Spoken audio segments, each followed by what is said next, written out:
Friends, இன்றைய நாளுக்கான புதிய வார்த்தை 1 கிளாஸ்ட்ரோபோபியா. இந்த வார்த்தை 2 கிரேக்க வார்த்தைகளிலிருந்து வந்தது. கிளாஸ்ட்ரோ என்றால் மூடப்பட்ட இடம், போபியா என்றால் பயம். எனவே அடைத்து வைக்கப்படுவோமோ என்ற பயமாகும். 2 டெக்ஸ்ட்ரிசிட்டி.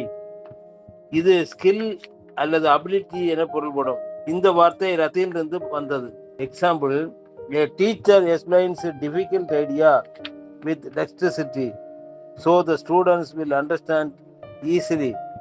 ஆசிரியர் கஷ்டமான கருத்தை எளிதில் மாணவர்கள் புரிந்து கொள்ளுமாறு தன் திறமையை பயன்படுத்தி விளக்கினார். 3 எஃப்ரான்டரி. இந்த வார்த்தை பிரெஞ்சு மொழியிலிருந்து பெறப்பட்டது. இதன் பொருள் வெட்கமில்லாமல் ஆணவம் என்பதாகும். He had the effrontery to challenge his boss. அவனது எஜமானரை எதிர்க்க அவனுக்கு வெட்கமில்லாத ஆணவம் இருந்தது. 4 டெயின்ட்ரி. இது டெலிகேட் அல்லது ஜென்டில் என பொருள்படும்.